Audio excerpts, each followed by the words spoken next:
Hello and welcome to the second episode of the Yarn Ambassador podcast. If you're coming across this for the first time, then welcome, and if you watched episode 1, then welcome back. I am the Yarn Ambassador. You can find me as the Yarn Ambassador on Instagram, and I'm also on Ravelry as Chalice. You can drop me an email at yarnambassadorpodcast@gmail.com. And you can find the written blog side of this pod blog on www.yarnambassador.com. Thank you for all your lovely messages about episode 1 and the encouragement and support, as well as all the words of praise for Debbie from Down Sheepy Lane's yarns. They are absolutely fabulous, and I'm glad you think the same too. We have a winner to announce for the giveaway, which was a set of 5 mini skeins from Down Sheepy Lane. I have yet to draw that because I wanted to leave the Ravelry thread open as long as possible, but I will announce the winner here. So congratulations, and I hope you enjoy knitting with them or crocheting with them if that's what you do. And if you want to drop me a PM on Ravelry or send me an email, then I will get those out in the post for you. Very exciting stuff. If you haven't already, then head on over to Debbie's Ravelry group, Down Sheepy Lane, to find out details of her Game of Thrones knit along, which is already started. It's already underway. I'm a bit late, but I have finally caked up a sweater's worth of Imp, which is her colourway for Tyrion Lannister, and because I have very little imagination, I'm going to be knitting another pavement sweater because the Aria colourway worked so well in that. I'm going to give it a go in the Imp as well. So I am casting on, and I believe we have until the end of August, I hope so, in order to knit on for that. I can't wait for the show to come on, so that'll be something to look forward to and to knit in front of. The other thing to mention from last time round is that Debbie has extended her discount code right up until the end of July, because I think I might have given you the wrong code, or there was a wrong code somewhere. Anyway, whichever code you have, it will work, and it will work until the end of July. And if you're having any problems with it, drop Debbie a line. That's my fault. I'm very sorry about that. But yay for Debbie and for discounts. Thanks, Debbie. The focus of this month's pod blog, Miss July, if you will, is the lovely Amy. Lots of you will already be familiar with Amy. She really needs no introduction. Amy has been running Stranded Dyeworks for a couple of years now, and for those of you who follow her podcast, she is one of the warmest and funniest people to grace our screens. I didn't get to meet Amy in person, but I did have a Skype call with her and had a chat about how she ended up where she is and everything yarny. So I will let you catch up on that interview right here. So listen, thank you very, very much. This is really weird for me to see you on a screen and actually be talking to you. Must be a bit. Talk too. Yeah, it's a little bit bizarre, but thank you very, very much, and thank you for being our Miss July, which is a weird way of looking at things. But I know you've got an incredibly busy July coming up because you are all over the place, hence why we're recording in June and not in July, because you're just not going to be there. Tell me again what you're doing in July. So in July I've got 2 shows lined up. The first one is Pom Fest, which is in East London, and that's on the 14th and 15th of July, which is very exciting. I'm dying for that at the moment. And then the following weekend, I am exhibiting at SSK, which is the Super Summer Knit Together retreat hosted by Leslie and Laura of the Knit Girls podcast, and that's in Nashville, Tennessee. I'm so jealous. Have you been watching the television program Nashville? No, I haven't. What? And I feel like I know, because I went out there last year, and everyone was like, "You should watch Nashville," and I was like, "Oh, maybe I should," but I'm really bad at watching TV shows. It's quite good.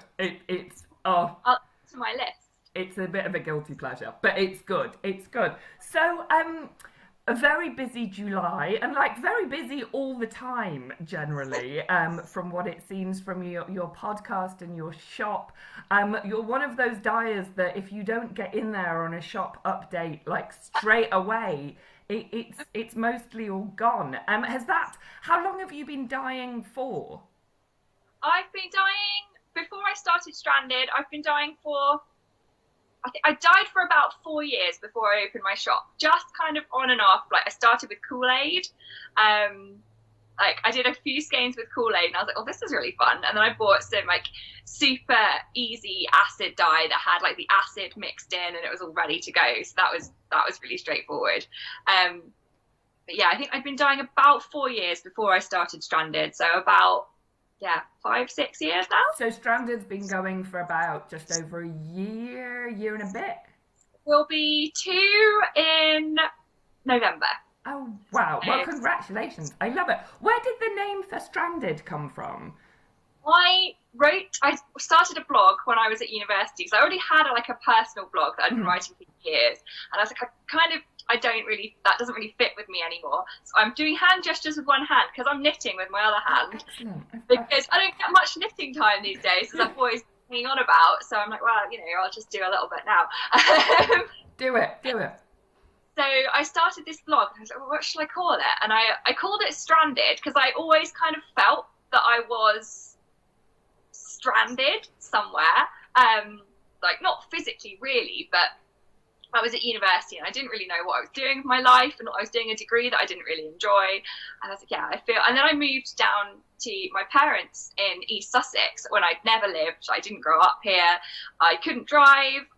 We live half an hour away from the nearest bus stop, and I felt really stranded when I lived here. So I was kind of like, okay, that kind of fits. And also there's like the yarn link to kind of Stranded, colour work and all of that stuff.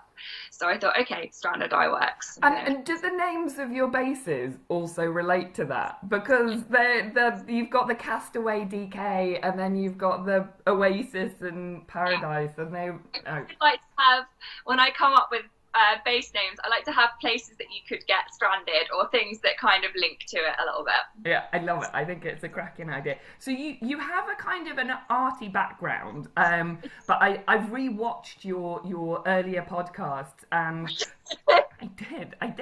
And you kind of said that it ruined your love of illustration, which is a shame. But do you think that having that kind of arty background and maybe a sense of colour and how they play together, do you think that went into your yarn dyeing?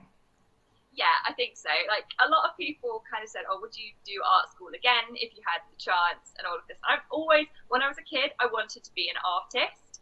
I didn't really know what that meant apart from like having a beret and wearing like a big smock tunic. I think that's it. I don't think you need anything else. I don't think you need anything else. But that was when I was like 4 or 5. That was what I wanted to be. So it was kind of disappointing when I got to art school and realised actually this isn't really what I want. There was no beret? There was no beret, no massive wooden paint palette. It was all very disappointing. But I know, it was a swid. But I think because I didn't enjoy my degree, I got more into knitting. Yeah. And I've always kind of liked colour. I've always loved making things. So I think all of that has kind of come together to sort of help me where I am now. So I wouldn't want to go back to art school. When I left, I initially sort of said, I'll come back and redo my 3rd year later, because I left with 3 months left of my 3rd year. And I just sort of, as soon as I left, I was like, I'm not going back. And they emailed me and were like, oh, do you want to take up your place this September? I was like, no, I don't. But now I wouldn't go back and do it again, but I'm kind of glad I did it because I did get quite a lot out of it, and it is kind of relevant to what I'm doing now. Yeah, I think it's definitely relevant. And you have some now. I've got. It's not a bone to pick, but you talk a lot about how you always knit stuff in grey, but that is just not true. Since I've been watching, you've been all the colours, and in fact, all the colours you knit with and you dye with are really very kind of vibrant. And I've been struggling to find the less vibrant ones. I got some magpie and I got some spook, but I'm knitting with koi at the moment, and that is not grey. No, it's not. I probably gravitate to grey when I'm making garments and things because it's really wearable, and I've always been somebody who, I don't know. I like to have things that I can kind of blend in with, and then I can jazz them up with a little bit of. I usually look ridiculous enough. I've gone through like crazy hair colours and stuff in the past, so I kind of found that I couldn't have my clothes looking too ridiculous too, or look like a clown. But yeah, I do dye a lot of bright colours, and I love bright colours for things like shawls and socks and accessories. I'm dyeing some pinata at the moment, nice. Which is my bright pink colourway, and I really love it. And I'd love some pinata socks. I don't know if I could pull off a pinata sweater. I don't know. Well, I mean, maybe that goes into your next penguono, the pinata. That probably. Now I'm a total sucker for the names of colourways and the names that people give them, and I love that. I'm knitting with the koi socks, and I'm like, I'm gonna have a fish on my foot, and it's kind of the closest to a mermaid I'm ever gonna get. But I love the idea of the colourways, and that sometimes sucks me in more than actual the colourways themselves. When you are dyeing, do you create the colourway first and then find a name that goes with it, or do you see something and go, oh, I wanna render that into the yarn, and then kind of go from the name almost to the colourway? Usually, I dye the colourway first and give it a name accordingly. There have been a couple of times when that hasn't been the case. That's magpie. I knew exactly what I wanted to create. I wanted a magpie themed yarn. I'd taken the weekend off dyeing when I was still working at my retail job, and I was exhausted because juggling two jobs is always hard. And I sort of taken the weekend off to get inspired, and it was the summer. I was sitting in the garden, and we get quite a lot of birds in our back garden, and I'm not a huge nature person, and I was looking at like that kind of green, grey, teal that you get under on a magpie. I was like, yeah, I want to dye that. So I knew with magpie that was what it was going to be called. And the other colourway is Anti-Valentine, that I had, which is it's a similar process to dyeing magpie, the actual kind of colourway, but I knew that I wanted an anti-Valentine's colourway because I'm not like a massive Valentine hater. I'm not, it's never been something that I'm into, but I kind of thought, right, what's the opposite of like Valentine's pinks? And like the first thing I thought of was black. I was like, well, I can't just dye black because. Yes, you can. Yes, you can. A lovely tonal black. You can't beat it. Yeah. So I thought, well, okay, we'll just go with it. And I knew I wanted to call it Anti-Valentine, and I just kind of, sort of winging it a little bit, and I was pretty happy with how it turned out. So. Now, you mentioned something in a podcast a couple of weeks ago that maybe you can talk about, but maybe you can't.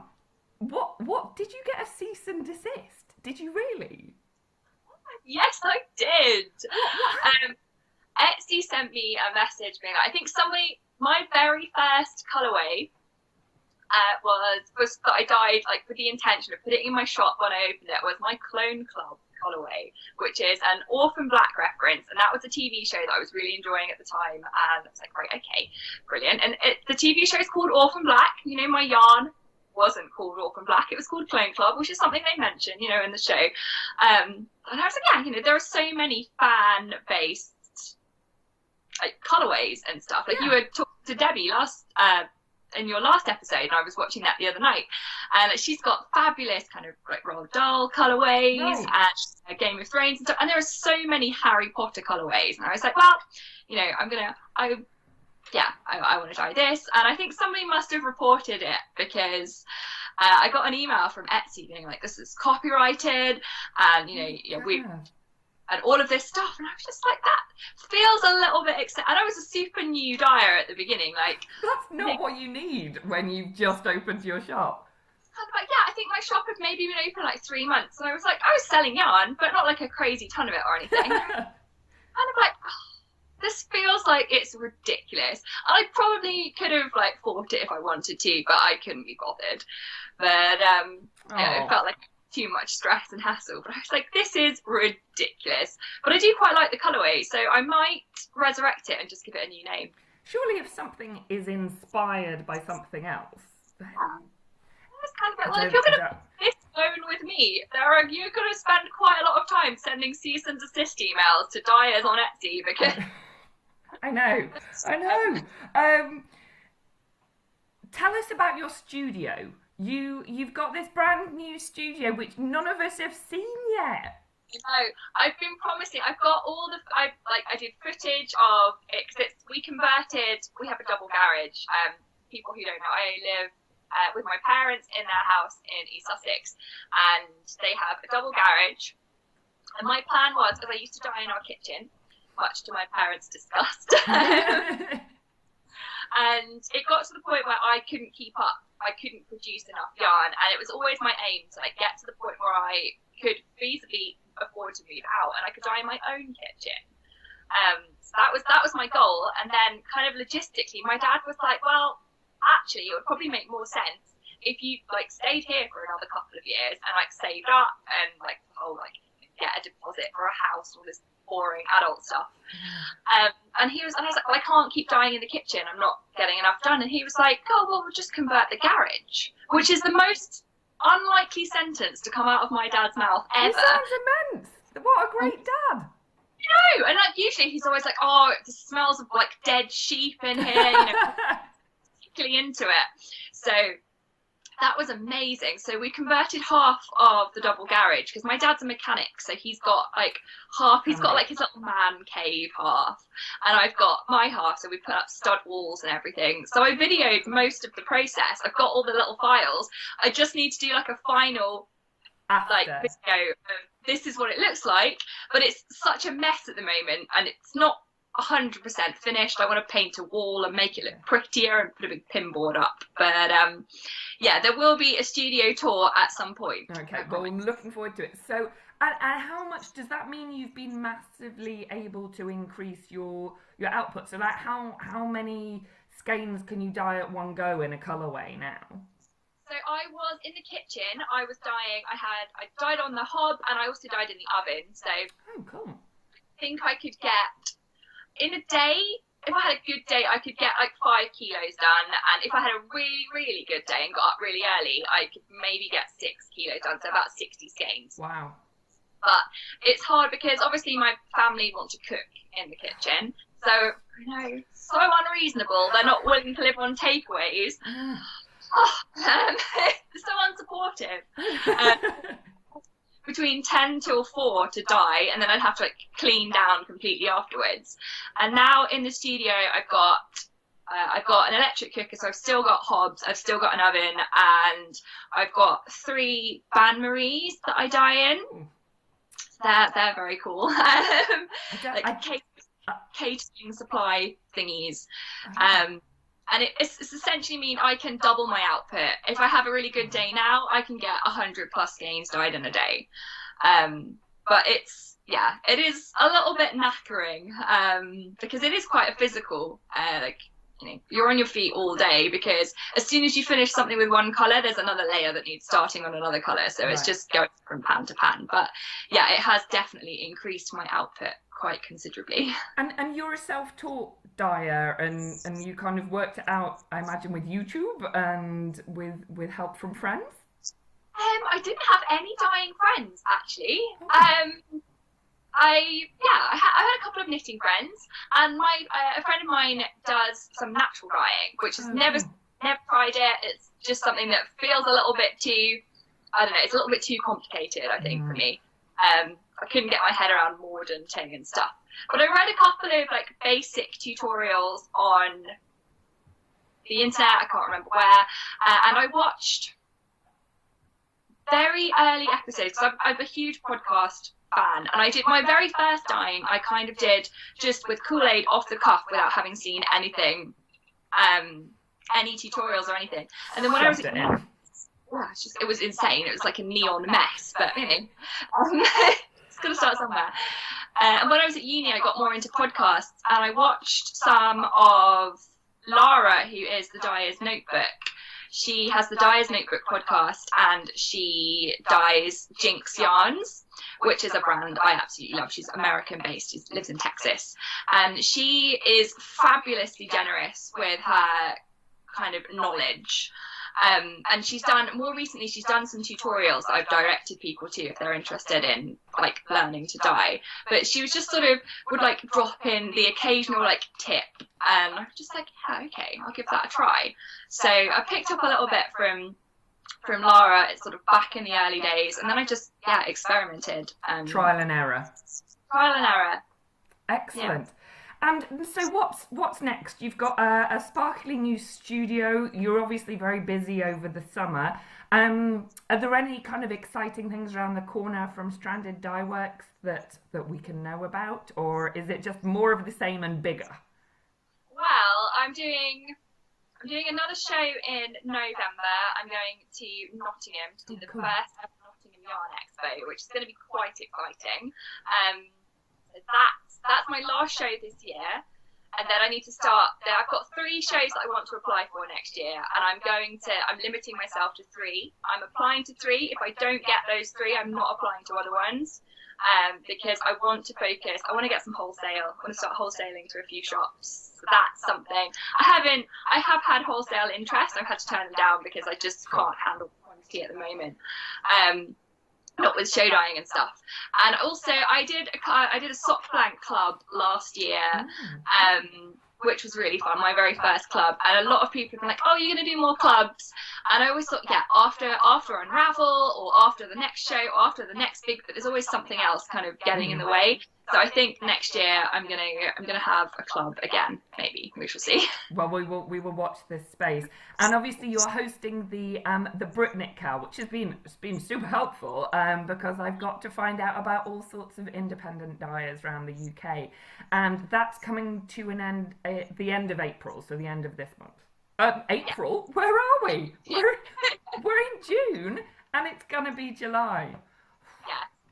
Crazy. So the Britnit Cow is ending on the 30th of June. It will be running for 3 months, and I have seen I've found some incredible new dyers, and it's all very exciting because I started Stranded back when I started dyeing, because I knew that I wanted to start a hand-dyed yarn company about 18 months before I did. And I started like practicing and doing all these tests and experimenting with yarn bases and stuff because I couldn't find yarn that I really liked in the UK. It was all kind of very muted and very kind of basic, whereas the States had all the good stuff because they seem to be a little bit ahead of the curve in America. We're kind of trailing behind over here. But now there are so many amazing UK dyers, and it's brilliant. It's so good. You keep saying you want to move to the States. I'm afraid we can't let you go. That's just it's just not allowed. I think I've got a feeling that they probably won't let me in anyway. Well, listen, thank you so much. That's been absolutely excellent, and best of luck with all your shows and all of those things. And yes, we'll keep up with all your news on your wonderful podcast. So thank you very much. And it's been delightful to have a two-way conversation, because normally I'm talking at the screen when you're doing your podcast. You just can't hear me. It's a lot easier to engage with somebody than to engage with myself, which is why I have to do a lot of editing on the podcast to make it make any kind of sense. So well, it's wonderful, and thank you very much. Thank you for having me. I hope you enjoyed that interview and got to learn something a bit new that perhaps you didn't already know about Amy through her podcast. I have really enjoyed knitting with Amy's yarns. As I mentioned, I'm a bit of a grey face. I don't know if anyone else calls it that as well, but I tend towards the neutrals, the greys, the blacks, and so I initially did struggle to find something that really spoke to me, but actually the more I looked at Amy's colourways, the more I really kind of got into that vibrant pop of excitement, because it just kind of embodies Amy herself as well. I feel she's such a zingy person. The first thing I knit was this Linus shawl. This is from her solo single sock base, which is really soft. It's really beautiful. It's got a kind of a very shallow haze on it. Is that what you call it? Halo? Haze? But it's incredibly soft, and I love this pattern for it as well because it shows off some of the tonality of the dye work. It's so beautiful, and also it knits. This is just from one skein. I think that makes a cracking present or a quick project, a really good travel project. I knitted this while I was on a work trip to Greece, and actually the colours just worked perfectly there. If it hadn't been so hot, I would have put it on as we went. So this one I think is called Paint Box number 60, which isn't my favouriteest of names, but it doesn't matter because it's one of my favouriteest of colours. I'm a total sucker for the names of colourways. Sometimes if I haven't really been considering a yarn and somebody tells me the name of it, the colourway of it, something about the name and the colours and the way they speak kind of draws me in, and I find myself buying yarn that otherwise I would not have been contemplating. For example, me and orange are not a natural fit, and yet from Amy's site I came away with a skein of her koi colourway, which is this beautiful orangey yellow. There are hints of mauve and purple and black in it as well, and it did just remind me of koi carp swimming around in a pond, and I loved that. And although I would never have thought to put on orange or knit orange socks, I did, and I am so pleased I did. I love them. I love the thought of having little fishes on my feet. You can perhaps see the colourway a little bit better there, and it's blown it out a little bit, but it's quite a rich colourway. It's not as pale as it seems on there. So I have these. These have also, both of them, being submitted for Amy's Brit Knit Along, which I believe has now ended. It was to the end of June. I've thoroughly enjoyed that, and she's showcased some wonderful independent British dyers as well, which has been immensely helpful for me. So thank you, Amy. So those are the two pieces I've already worked on from Amy.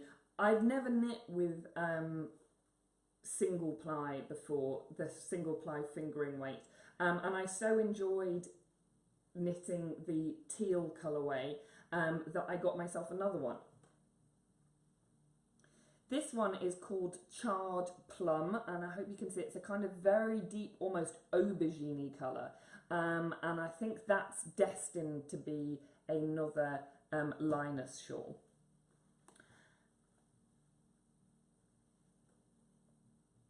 This is a much coveted skein of her Magpie colourway.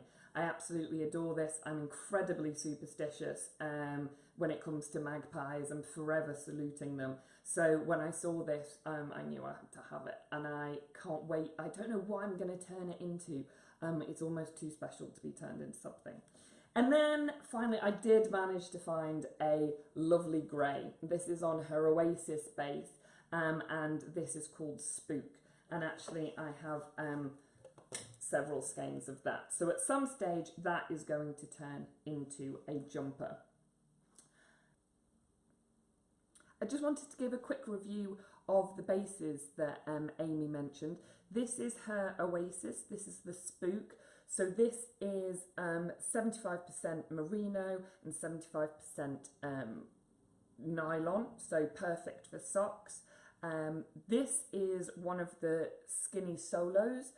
It's a single ply, it's superwash merino, and it's just beautiful. I love the wiggliness of them.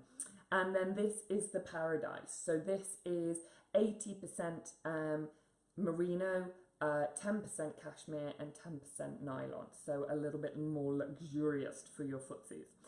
I really love Amy's yarns, and she's definitely turned into one of those people where if you're not there straight away for her shop update, then you can quickly lose out. But as she said, she is incredibly busy this July at POMFest. If you're lucky enough to be going to Nashville, for the SSK retreat, then you will get to see her there, and also at PomFest, which I'm hoping to go to, fingers crossed. And then maybe I'll get to meet Amy in person, which would be lovely. So I'll give you a brief showcase of some of her other yarns and some of her vibrant poppy ones alongside some of her more muted colourways as well.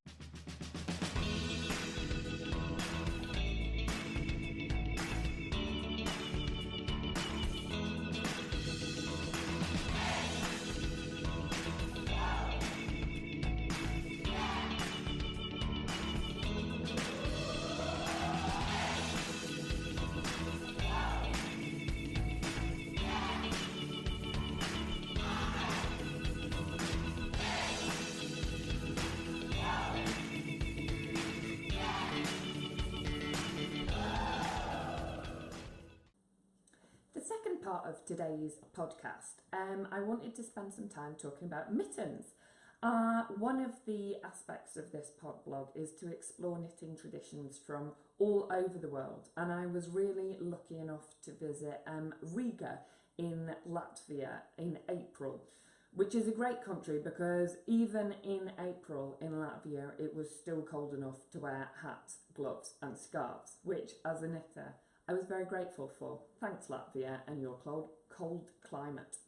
But one of the things that I decided to do whilst I was there, like any knitter, was to look up if they had any knitting shops. One of the things I love to do when I travel is suss out knitting shops, and if I can, buy some souvenir yarn, something that I wouldn't otherwise be able to find, and bring it home. So then when I'm knitting with it, I remember the trip and I have something a bit more special than a fridge magnet, although there's nothing wrong with fridge magnets. So one of the places I discovered before I went, and I was looking up online, was Hobby Wool, and I thought it was worth a visit. So I popped into Hobby Wool, and it is a glorious little haven. It's down a side street, and then when you go in, it's cosy and warm. There are lots of knitted up pieces. You can buy pre-knitted pieces, so if you're not a knitter, it's worth visiting as well. But the bit that really caught my eye was the knitting, and more than anything else were these wonderful kits that they had to make Latvian knittings. So one of their taglines is "Knit like a Latvian," which I think is a brilliant strapline. And they do these amazing kits where you get a pattern, a chart, instructions, and all the wool to make yourself a beautiful pair of Latvian mittens. So I couldn't resist, and I got one or two. So again, because I like grey, I got this one, and it shows you on the front what it's going to be, and then you open it up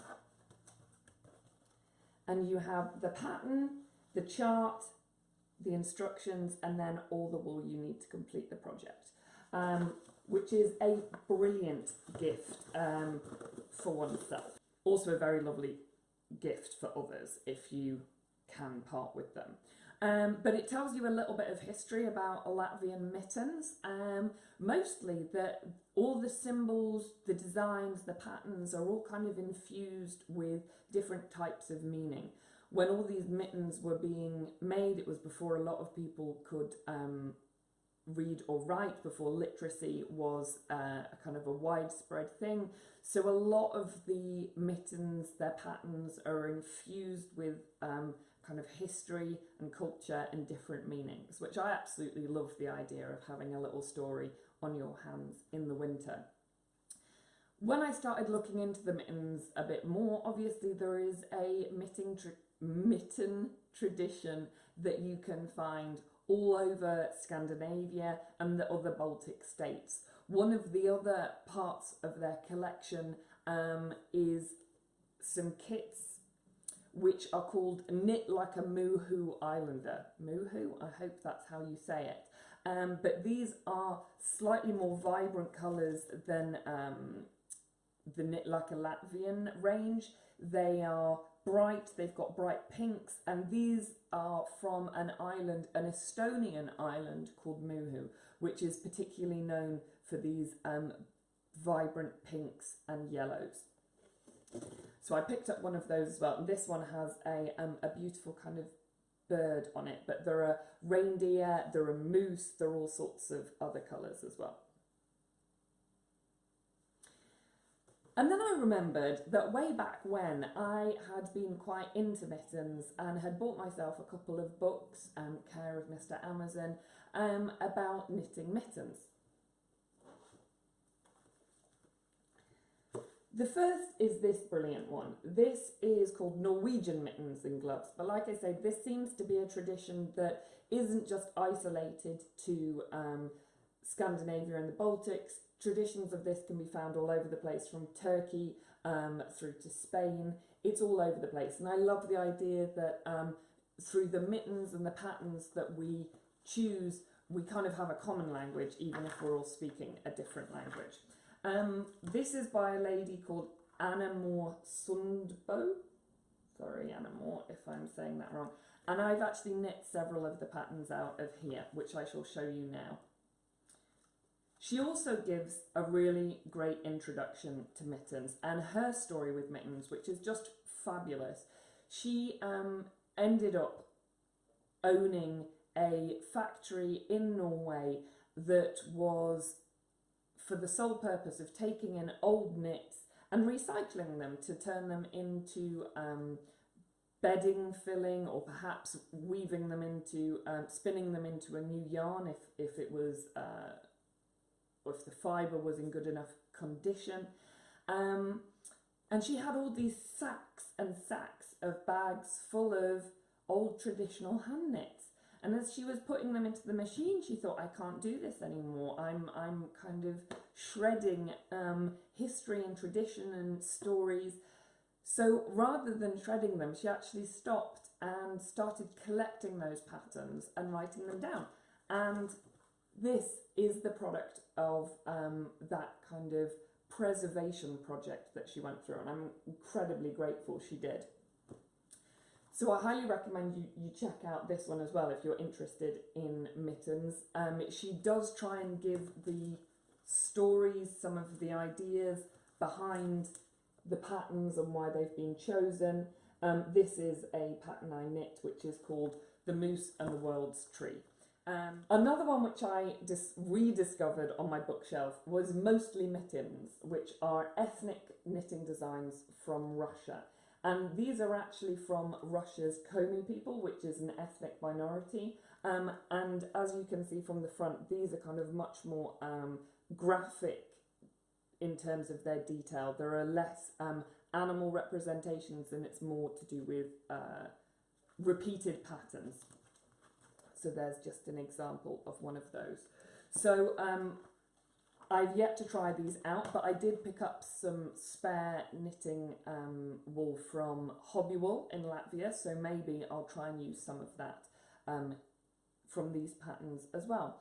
But they all seem to share a kind of common history. Mostly it seemed to be tradition for guests at a wedding, so family members at a wedding, to all receive a pair of hand-knitted mittens. I think that should be reintroduced. That might make some of the weddings I've been to a lot more exciting if I thought I was going to get mittens when I turned up.